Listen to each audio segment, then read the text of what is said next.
Welcome to the 2019 Global Landscapes Forum here in Luxembourg, where we are discussing breakthroughs in sustainable finance. I'm Natasha Elkington, and I'll be your host for the day. And this morning, I have the pleasure of speaking with Mariem Dkhil, who is the Director of Sustainable Financing at Crédit Agricole of Morocco. Mariem is in charge of design of innovative financing products to promote sustainable development projects and of setting up an environmental and social management system. She joined Crédit Agricole du Maroc in 2006, where she has held several positions related to a chosen field, sustainable rural development. She also contributed to the creation of GCAM's subsidiary Tamwil El Fella, a financing company for smallholders excluded from traditional bank financing. Thank you for joining us. Thank you, Natasha. Thank you. So why don't you tell us a bit more about your role as Director of Sustainable Financing at Crédit Agricole Maroc? Okay. I work for Crédit Agricole du Maroc, which is a Moroccan bank specializing in agriculture financing. So that means that more than 50% of our loans are dedicated to that sector. And for us, in sustainable financing, the main challenge actually is the financial inclusion of the farmers. In Morocco, nearly 40% of Moroccan farmers are excluded from traditional banking system because they have no collaterals. So that means they're medium or small scale farmers with no access to investment, so they cannot invest in sustainable practices. So we need to help them access financing, and this is why we've created that subsidiary, Tamwil El Fella, which has been created in 2010, and now it can show that it is working correctly. It has provided good financing for the farmers, and it has been recognized actually by FAO and the World Bank as one of the most innovative systems to address the missing middle farmers. Mm-hmm. So this is the first challenge, so financial inclusion. But then once we can address the financial inclusion, we have to make sure that the project we're financing are sustainable projects. So this is why we need to have an environmental and social management system in place to make sure that we have the proper impact that both address social problems and environmental sound projects. So this is something we are working on. And we are quite advanced in that field. And another challenge is how we can monitor the impacts and assess the impacts of the project we are financing. So we're working on the whole chain actually. So before we finance, make sure that we will have good expected returns, non-financial returns, and then on the end part, we have to monitor and to assess and report these impacts to our stakeholders. Very interesting. And then, if the system works, then it could be sort of replicated, Exactly. We're working also on that. We have 9 African partners, financial institutions. We're working under the AAA initiative, which is the Initiative for the Adaptation of African Agriculture, that has been launched at COP22 in 2016. And that gathers more than 35 African countries that say broadly that the objective for the African agriculture is adaptation. So we're not talking about mitigation, but our purpose is to try to mobilize additional financing to help better adaptation of the African agriculture. So through this initiative, we are helping building capacities of African institutions so that they can better address the financial inclusion and sustainable financing. Oh, fantastic. And then in terms of sustainable development, rural development, are there any new projects and designs that you've come across that are worth mentioning? Actually, the main design is that Tamwil El Fella, the system that I have talked about. But there are also other financing mechanisms that are interesting, such as the scoring systems, which is a risk mitigation tool for the bank to make sure that the projects that are financed do respect or do have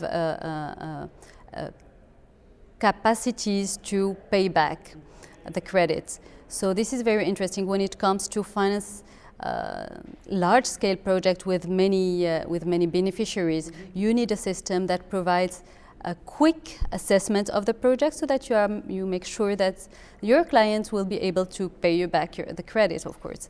So this is important when it comes to industrialize the process and not taking 1 week just to get back to the client and saying, yes, we can finance or not. Right. So this is an interesting tool. And actually innovation is something that in agriculture you have to keep always in mind, because depending on the value chain that you finance, you need to provide specific products. For example, you cannot finance cereal production the same way you're financing fruit trees that take 5 years before they start fruiting. So in that case, you have to adapt the grace period, you have to adapt the interest rates, you have to adapt also the payback period, so that you only recover your money once the farmer has sold his production, right, etc. So innovation is something that you have to always keep in mind when you finance agriculture. Okay, very interesting. And so in terms of sustainable financing, what are some of the major gaps and barriers that you see, and then maybe some possible solutions that you've identified? Well, for us as an African bank and a local bank, one of our objective is try to mobilize international funding to channel them toward the final beneficiaries, and mainly the smallholder farmers that represent the major part of African farmers.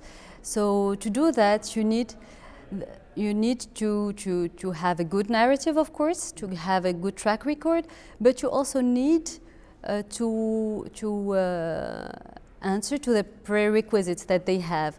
And all of those donors have different standards. So this is very difficult when you have to talk with them, because each one of them has a different definition of what is sustainable, what is land use, what is green, etc. So having a common standard would be very helpful to large scale, and also to try to find synergies between the financial institutions. And another thing is that in our countries, the regulation is not yet ready. So and sustainable financing cannot replace actually a global regulation framework where you have to put into practice good conservation practices. So we as financial intermediaries, we are asked to go beyond the regulation, which is sometimes very challenging and tricky. So trying to have regulation would be also interesting. Okay, very, very good. I think we've covered most of everything, but I wanted to ask about smallholder farmers, because they've been sidelined for a long time. You've seen that this is changing now, even like with your project that you have in place, even in Africa. Are they trying to include smallholders? Because it's very difficult, I guess, to finance small projects, because big investors want to do big projects. Yeah. What are some of the ways that we're going to overcome this problem or issue? Yeah, that's true. Actually, all the donors, they want to tackle or to have mainstream project, large-scale project, which is quite difficult because you need to build the evidence. So starting with small project or medium-sized project, and then try to build the evidence until you reach the large scale. And also you need to build the capacities, not only the evidence, but at the same time you build the capacities, the local capacities, to make sure that we are able to manage those large-scale projects.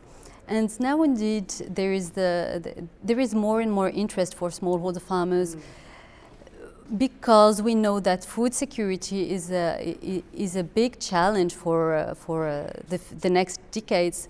Right. So, and agriculture, most of the agricultural production comes from those smallholder farmers, so we have to address them.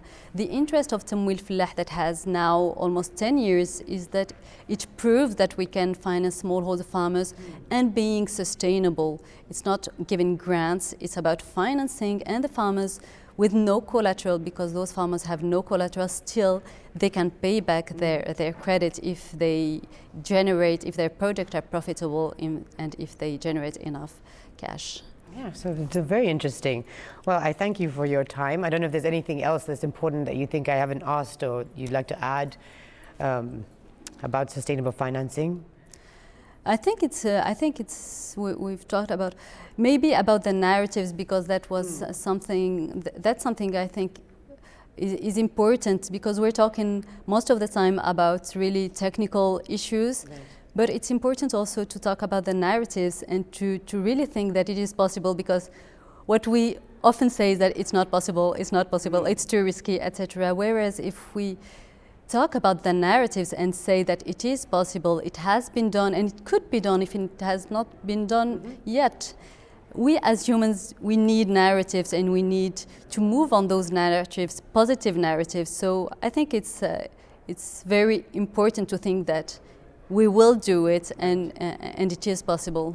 Wonderful. Well, I thank you very much for your time and wish you a great day in Luxembourg at the conference. Thank you, Mariem.